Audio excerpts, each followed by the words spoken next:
What's going on, everybody? Mortem here, this time bringing you my review after 100% for Dark Envoy, a real-time tactical RPG from developer Event Horizon, which is a sort of indirect sequel to their previous work, Tower of Time. Before we dive into all that, to get my usual stuff out of the way, I review games after 100% all the time to set me apart from other reviewers on the platform, and while that does include the achievements, it includes a lot more than that. Everything that I cover is linked in a video down in the description below, and my Steam profile is public and linked below as well. That said, in the case of this particular game, one of those achievements was bugged, even though it should have been one that was pretty easily attained, as all you have to do is spend a certain amount of time in the game's tactical mode, and obviously I'm not going to hold up a review for that. I also need to mention I'm able to bring you this review on the day the game launches, as I was provided with a review copy from the developers alongside a press mailer. And before we jump into the game fully, I wanted to talk a little bit about the events leading up to this game, because I think they'll be relevant towards the end of the video, which is that Dark Envoy was originally supposed to be out in 2020, I believe was their first release date. It got hit pretty hard by COVID delays, before finally, of course, releasing now in 2023. And that wasn't the only speed bump along the way. They struggled with things like a publisher. At one point, this was supposed to be published by Asmodee Digital, and now it is being self-published. It was also supposed to be a tactical turn-based game at one point, and now it is real-time with pause, much like their previous work, Tower of Time, which are things I think are worth keeping in mind as we move through this before we reach our conclusion. Dark Envoy specifically, like I said, is an indirect sequel to their first game, Tower of Time. Tower of Time was a dungeon crawler with a surprisingly interesting story. I've also reviewed that game if you want more information, but the story of that game was incredibly interesting. And the end of it sees humans having to abandon their planet for a new one. And this new one is where we find them living in Dark Envoy, at the very least hundreds of years later. And it's in this world that we'll be guiding two heroes, Malachi and Kayla, through a mixture of, I would say, CRPG and TRPG gameplay. The game has a decent amount of choice and consequence on top of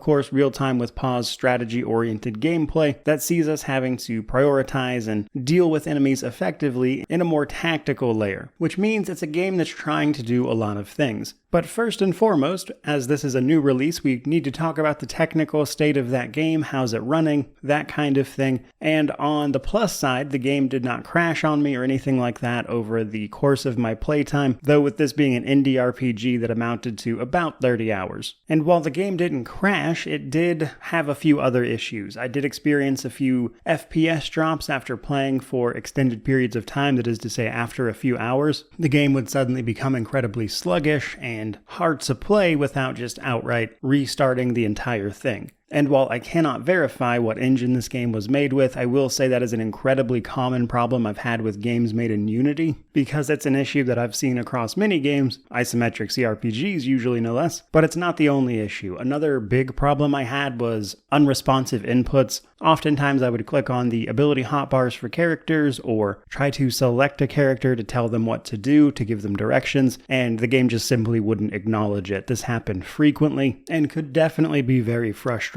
So as far as technical things go, that's pretty much what I ran into. So while not the worst I've ever seen, it certainly could have been better, sure. From there though, let's talk about the story setup and my thoughts on it. I will try to keep this as spoiler-free as possible, but given that this game is literally releasing today, if you don't want to know about the story, or if you're curious about how this continues from Tower of Time, maybe just skip past this part. As I've already mentioned, this game takes place with humans having arrived on this new planet and having settled here for hundreds of years. Over that time of having established a foothold and multiplying as humans tend to do, they've established an empire which has gotten into a confrontation for landmass and space with the resident people, the elves, or primarily elves and also a couple of other races like shadow creatures, who make up the League. And while these two factions are largely at war with each other, there are people on both sides of that conflict just trying to get by, which is where our characters come in, Malachi and Kayla, who are simply scavengers working in a fringe settlement in an area known as the Badlands, where they just try to get by the best they can. Though naturally, of course, they get pulled into this conflict, and how you navigate that and figure out who is really pulling the strings and how this very specifically relates back to Tower of Time is the more interesting interesting part of the narrative. So while much like Tower of Time, the initial story grows into something more complex and narratively interesting, especially if you liked Tower of Time, I also don't think that it reaches the heights of that first game either, but it is still pretty good. However, just the main story isn't the whole story, of course. This game focuses a lot on choice and consequence, with you making a variety of choices throughout the story, both minor and major. Some of these will lock you off from different missions and let you see different routes, with some of those consequences being presented pretty directly to you over the course of various missions. However, some of those decisions don't get fully paid off, so to speak, until the epilogue, where you're given a sort of what happened to each individual character or place that you encountered. So in that way, I think the story part of this game was pretty satisfying, though the broader narrative isn't quite as interesting as the first titles. That, though, brings us to difficulty settings. We have everything from story to insane. Most of what the difficulty affects is enemy health and damage, which in terms of gameplay equates to how micromanagey you're going to have to get with your real-time with pause combat. However, an important note for this game, much like Tower of Time as well, is that it was a very adaptive system. Difficulty is more about individual encounters than it is a playthrough. You can change the difficulty literally whenever. In the middle of combat, before, after, in a mission, out of mission, it's meant to be changed pretty freely. So if you're not having fun, you can adjust it downward or upward at your leisure, and there's no penalties or consequences for doing so. And in a game where the progression story-wise is pretty linear, but the loot itself is more Diablo-esque in nature, which means you can kind of just get bad luck, I think that's important, if only to save some people from frustration. Now, while we are playing two set characters, we do still have a character creation, which is going to see us picking our cosmetic options as well as our class and attributes for both Malachi and Kayla. And these are the only two characters we're going to get to fully customize. All the other companions in the game have a set class. Now, the cosmetic portion is pretty straightforward. You can just slightly alter what Malachi or Kayla look like, and then the class is a bit more involved, as we can pick one of the four available to us: Warrior, Ranger, Engineer, or Adept, with each of these having 3 specializations that can alter their abilities further. And then after that, you pick our character's attributes: Might, Speed, Endurance, Power, and Mastery. They max out at 25, and every level after character creation, you'll get 3 points to spend on these. And there's a pretty good mix here. All of them are important for just about everyone, but you're only going to be able to max out a few of them. So you do have to pick and choose what you want to specialize in your attributes for each character with things like Might being your crit chance and weapon damage, Speed being your attack speed as well as your movement speed and your chance to dodge, Endurance being your health and carry capacity, Power is your mana and skill damage, which sounds like it might be caster based, but do keep in mind everyone uses both mana and skills for their abilities. And then Mastery is your health and mana regen, critical damage, and critical chance. And while that can seem intimidating at first, you can actually change these whenever. Like, as long as you're not in combat, you can completely swap out a character's stats whenever you please, which is a natural place to roll right into the progression systems of the game, because as our characters gain experience, complete quests, they will level up. Every level up, we get some skill points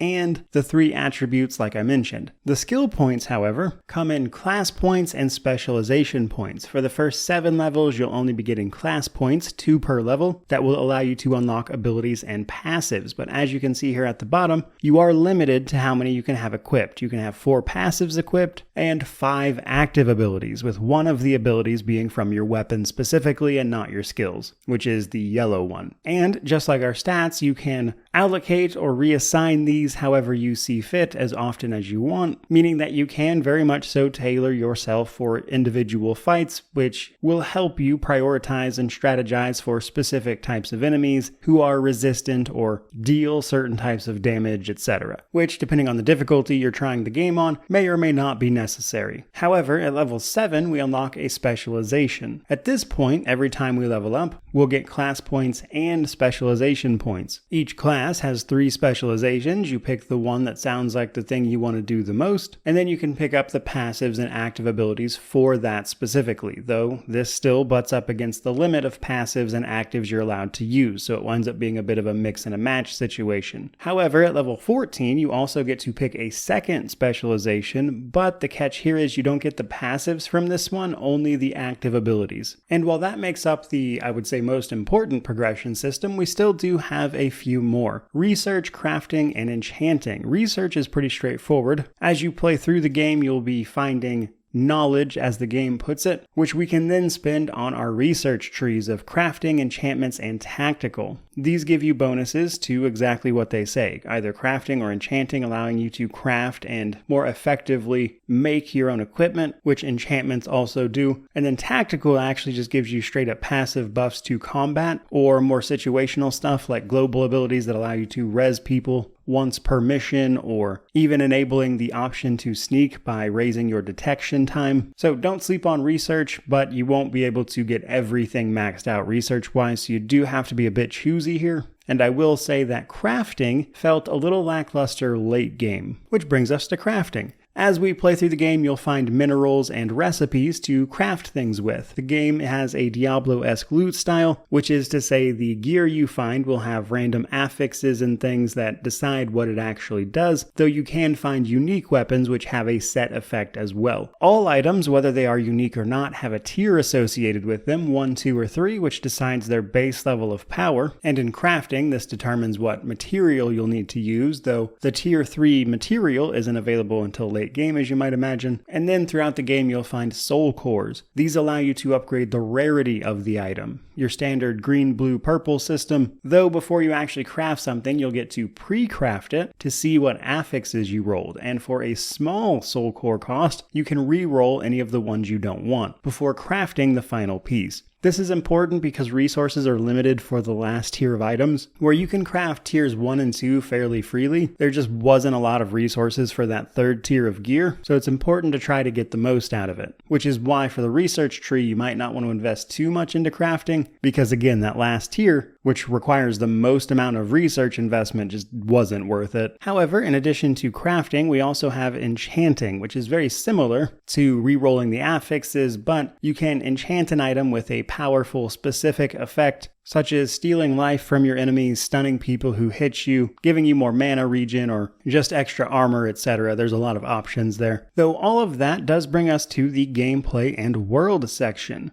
Dark Envoy sees us traveling between hub areas and what I would call mission maps. There are a few major hubs in the game, which are all kind of small in nature, where you can access a few vendors, do your crafting, your research, gear your characters up, get them all squared away before you go out on a mission. But it's important to keep in mind that locations in this game are not explorable at any time. That is to say, you can only go there when you have a mission to go there, which means the game is somewhat linear in its execution, despite having some choices that will send you on one path or another. In between main missions, however, to get around this and give you an opportunity to level up or gain more experience or resources, you can go on to random dungeons. These are simply explorable areas you can leave at any time that offer enemies to fight as well as resources and loot to be gained, and you can do as much or as little of that as you want. On those individual maps, be they main mission or random dungeon, you can find lore scrolls which will give you a bit more information and background about what's been going on, alongside materials for crafting, usually via mineral deposits, or troves of research for, of course, your research tree. And this is alongside other things like small puzzles that you can find, hacking robots to help you out in an upcoming fight, tracking down key cards for small environmental puzzles, and while those never get too crazy, it is an option. Though one thing that surprised me a bit gameplay-wise is that this game features the ability to simply sneak past enemies in some cases. There are even skills and items that can turn you invisible to make this even easier. And while some combat is certainly unavoidable, as the game is pretty combat heavy, that's like the main purpose, But either through invisibility or upgrading the time it takes enemies to detect you once you enter their detection radius, you can simply walk by some of them, and for encounters you simply don't want to deal with, that can be beneficial, and even offer a bit of different gameplay. There's even one or two missions where not killing basically everything is a bonus, and while I wouldn't say it's a prevalent game mechanic, it is here, so that's something. Now, as for the world of Dark Envoy, for the most part, I liked what I saw here. It is a blend of technology and magic. There's a lot of technology running off of magic, even. As the planet's natural inhabitants, let's say, the elves, the shadow creatures, etc., they all practiced magic and old ways, so there's certainly some of that to be explored. However, humans, having left their previous world, which was destroyed in large part by magic, have mostly turned to technology. Obviously, they still use magic in some forms, but a lot of it is simply technology that they've utilized, which has brought things like guns, robots, turrets, etc. Just all sorts of technological innovation that feels sort of steampunk in nature. Some of which is fueled by magic, which causes some of its own problems, and that creates this interesting sort of contrast between these two warring factions that the game does a pretty good job of delving into from a lore standpoint. Across its relatively short runtime, it does offer the opportunity to see the many different sides of this conflict, the people it's affecting, how it's affecting them, what this technology and their very stubborn viewpoints have caused, which was a lot of fun for me personally. But to get to the meat of, I would say, this game and this video, is the combat section. This being a real-time with pause tactical game, combat is a very, very big part of it. And in many ways, it is incredibly similar to Tower of Time. Though unlike that game, which dropped you into a sort of arena for each individual fight, in this title, we are mostly just fighting enemies where we find them. And we do this potentially with up to 7 characters, including our base 2, so 5 companions basically. However, you can only have 4 people on a mission, so you will have to strategize about who you're taking with you on a mission to get the most out of combat to set up your party composition to be effective. And while that can certainly go the tank damage healer route if you want it to, it's certainly not the only option as well. Because thanks to our, I would say, wide variety of skills available to each class and its specializations alongside the limit you're allowed to have in combat, there's a lot of ways to approach it, though everyone will have to activate those skills via their available mana. And then, of course, how effective those skills are based off your own attributes and equipment, and managing how often and when to use those abilities is pretty key to success, especially since many of those abilities are sort of game-changing in terms of shaping the battlefield, with some of them being what are called drawn abilities. That is to say, you draw the area of effect on the ground. And this can be things like walls of stone, walls of fire, electrical fields, and in some cases even a charge ability that allows you to draw where exactly your character will charge. It varies a little bit by class, but these abilities allow you to directly shape the battlefield and target large groups of enemies in a very uniquely tactical way. And when it comes to enemies you'll be fighting, where you're fighting them is also pretty important, as enemies that you just encounter in between sort of larger areas of the map can usually be killed pretty easily with no pre-planning put into it. However, certain areas of the map will be barred off, so to speak, by this white mist that signifies an encounter area. That is to say, if you get into a fight in that area, you can't leave until that fight is done. And in those fights specifically, after you clear out the initial wave, there are typically enemy reinforcements you have to deal with as well, and they will pop out of set spawn points that you can usually see on the minimap if you cannot make out the marking on the ground in some form or fashion. And because of this, you're often dealing with waves of enemies that requires you to be a bit careful with how you're dealing with them and how they're coming at you, which naturally requires a bit of positioning on your part, both with the abilities, as I've already mentioned, and cover, as well as there is a cover system in place, so people like your ranged fighters might want to try to get behind cover while they fight. And with this being a real-time with pause game, there is a sort of basic AI system for each one of your characters, which is stand their ground, aggressive, or autonomous. I will say, however, this AI is not great, frankly.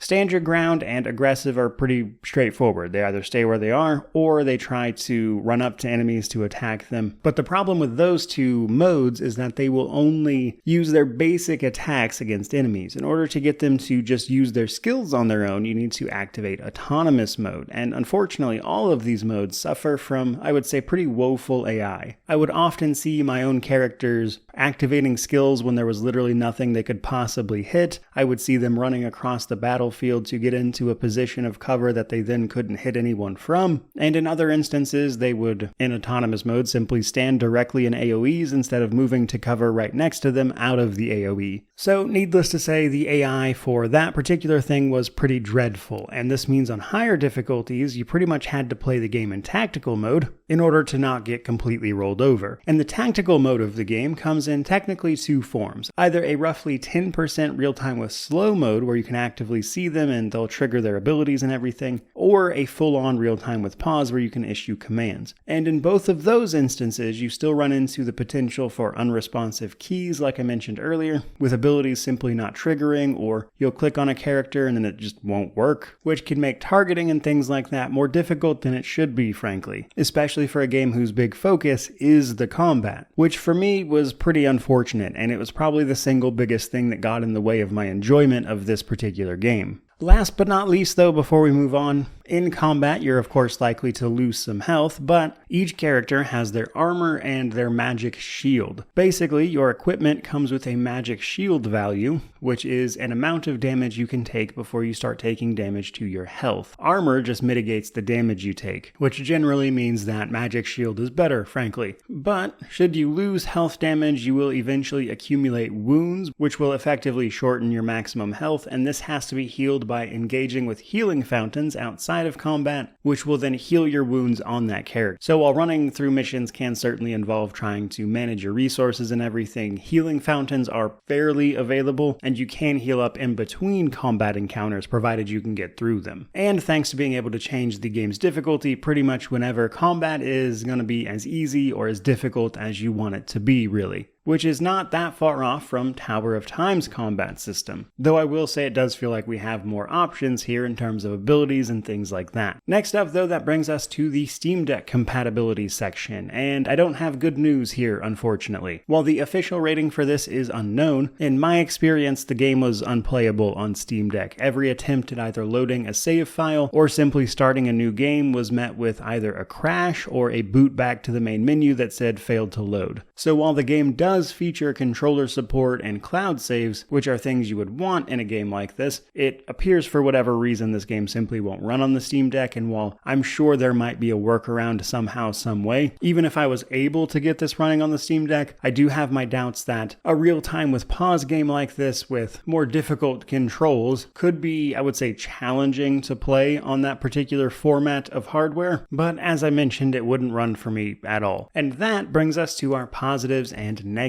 Now, on the positive side of things, I think the story is interesting, and the main combat loop, which this game shares with Tower of Time, is very solid. As someone who really liked Tower of Time, both of those things really landed for me. It explores more of the very interesting story the original game brought up, and while it still leaves a fair few questions, it was good, and seeing the conflict between the Empire and the League and how that was affecting other people was also, in my opinion, pretty well done. And while sure there's a level of jank with the animations I'm sure people have seen on screen, for the most part I liked it. And the core ideas at play in the combat are also pretty fun, especially since we don't really get a lot of real time with pause games anymore, as turn-based is pretty in vogue these days. It's nice to brush up on my real-time with pause skills a bit, though I will say, while the core of that is good, to kick off the negative side, it does run into some problems that frankly shouldn't be there in a game that focuses on its combat loop, which is, again, the AI for autonomous mode, things like that, being just atrocious, and the general unresponsiveness of the keys in combat means that in order to play even on like normal and above, you just about have to switch to tactical with pause mode to make anything happen. Otherwise, you're going to have a bit of a headache on your hands. And outside of those things, I do wish there were more quests. Each of your companions has a companion quest that explores a little bit of their background, but it is just a single quest. And then pretty much everything else is main story. There's not really a lot of side content. And while it's nice to play games that are focused and short and sweet in some ways, I think there was still room for even more to be explored in terms of this conflict, which if I had to guess, might have come down to its lengthy development and all the changes that have been made. Which brings me to my last negative, which is a bit more ambiguous, but I think is definitely worth mentioning. As you may or may not have noticed on screen or throughout my descriptions of this game, some of it can come across as feeling a bit disjointed. or even a little bit awkward in places, with having companions and then companion quests, but then not a lot of exploration of just about anything else, very small main hubs and then mission maps, and then these cutscenes that are actually characters talking, etc. And it's in those moments I'm reminded that this game had a pretty troubled development and went through several iterations, and while it's hard to point at like any one specific thing and be like, this is what makes me feel that way, you can kind of just tell when you play the game and hear things like audio cues being a little bit off, or how you're given this big map to explore but then it's only ever